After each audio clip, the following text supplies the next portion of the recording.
नमस्कार दोस्तों, स्वागत है आप सभी का इस कॉन्स्टिट्यूशनल लॉ मास्टर क्लास में। आज हम भारतीय संवैधानिक कानून के एक बहुत महत्वपूर्ण सिद्धांत के बारे में विस्तार से चर्चा करेंगे, डॉक्ट्रिन ऑफ हार्मोनियस कंस्ट्रक्शन। ये सिद्धांत विशेष रूप से तब उपयोग किया जाता है जब कानून के दो प्रावधान या संविधान के दो अनुच्छेद आपस में टकराते हुए दिखाई देते हैं। इस मास्टर क्लास में हम विस्तार से समझेंगे: 1. डॉक्ट्रिन ऑफ हार्मोनियस कंस्ट्रक्शन क्या है। 2. ये सिद्धांत क्यों आवश्यक है। 3. अदालतें इसे कैसे लागू करती हैं। 4. इसके प्रमुख सिद्धांत। 5. महत्वपूर्ण केस लॉज। 6. एग्जाम और प्रैक्टिकल इम्पॉर्टेंस। तो चलिए शुरुआत करते हैं। Part 1, meaning of harmonious construction. सबसे पहले समझते हैं हार्मोनियस कंस्ट्रक्शन का अर्थ। हार्मोनियस का अर्थ है सामंजस्यपूर्ण या संतुलित। इसलिए डॉक्ट्रिन ऑफ हार्मोनियस कंस्ट्रक्शन का अर्थ है जब किसी कानून के दो प्रावधान या संविधान के दो अनुच्छेद आपस में विरोधाभासी दिखाई दें तो अदालत ऐसी व्याख्या करेगी जिससे दोनों प्रावधानों को संतुलित रूप से लागू किया जा सके।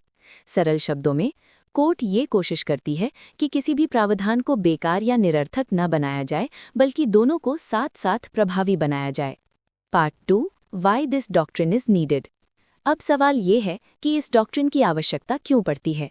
कानून और संविधान में कई बार अलग अलग प्रावधान बनाए जाते हैं, लेकिन कभी-कभी दो प्रावधानों का अर्थ एक दूसरे से टकराता हुआ लगता है या उनका उपयोग एक साथ करना मुश्किल लगता है। अगर अदालत सीधे एक प्रावधान को लागू करे और दूसरे को नज़रअंदाज कर दे तो इससे लेजिस्लेटिव इंटेंट प्रभावित हो सकता है।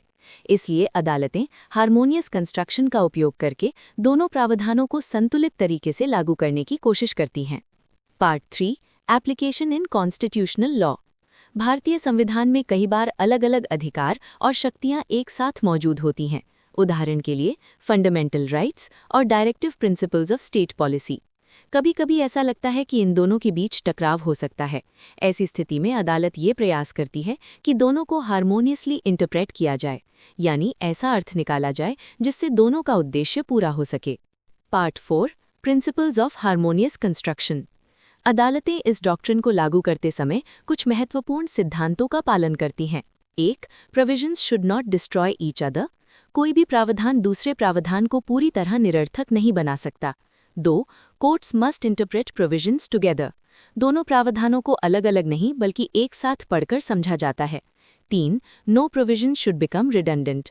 कोर्ट ये सुनिश्चित करती है कि किसी भी प्रावधान का अस्तित्व समाप्त ना हो। 4. Legislative intention must be respected. कानून बनाने वाली संस्था की मंशा को ध्यान में रखकर ही व्याख्या की जाती है।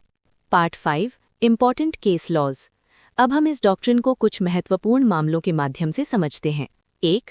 Commissioner of income tax versus Hindustan bulk carriers 2003। इस केस में सुप्रीम कोर्ट ने डॉक्ट्रिन ऑफ हार्मोनियस कंस्ट्रक्शन के 5 महत्वपूर्ण सिद्धांत बताए। कोर्ट ने कहा कि अगर किसी कानून के दो प्रावधानों के बीच टकराव दिखाई देता है तो अदालत को ऐसी व्याख्या करनी चाहिए जिससे दोनों प्रावधानों को प्रभावी बनाया जा सके। 2. Keshavananda Bharati versus state of Kerala 1973। ये भारतीय संवैधानिक इतिहास का एक बहुत महत्वपूर्ण मामला है। इस केस में अदालत ने फंडामेंटल राइट्स और डायरेक्टिव प्रिंसिपल्स के बीच संतुलन स्थापित करने की कोशिश की। कोर्ट ने ये स्पष्ट किया कि संविधान के विभिन्न भागों को हार्मोनियसली इंटरप्रेट किया जाना चाहिए। Part 6, importance of doctrine. Doctrine of harmonious construction कई कारणों से महत्वपूर्ण है। 1. कॉन्स्टिट्यूशनल बैलेंस बनाए रखता है। 2. लेजिस्लेटिव इंटेंट की रक्षा करता है। 3. लीगल कॉन्फ्लिक्ट्स को कम करता है। 4. कोर्ट्स को लॉजिकल इंटरप्रिटेशन करने में मदद करता है। Part 7, exam writing tips. अगर आप LLB, जुडिशरी या UPSC की तैयारी कर रहे हैं तो इस डॉक्ट्रिन को लिखते समय इन पॉइंट्स को शामिल करें। 1. Definition. 2. Purpose of the doctrine.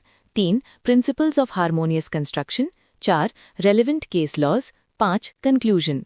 अगर आप इन 5 पॉइंट्स को अपने उत्तर में शामिल करते हैं तो आपका उत्तर स्ट्रॉन्ग लीगल आंसर माना जाएगा।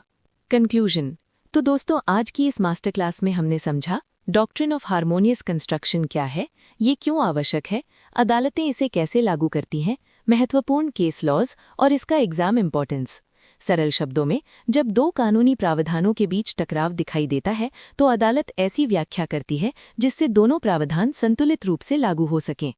अगर आपको ये मास्टर क्लास उपयोगी लगी हो तो वीडियो को लाइक करें, अपने दोस्तों के साथ शेयर करें और ऐसे ही डिटेल्ड कॉन्स्टिट्यूशनल लॉ लेक्चर्स के लिए चैनल को सब्सक्राइब करना ना भूलें। जल्द ही हम कॉन्स्टिट्यूशनल लॉ के अन्य महत्वपूर्ण डॉक्ट्रिन्स पर भी मास्टर क्लास लेकर आएंगे। धन्यवाद।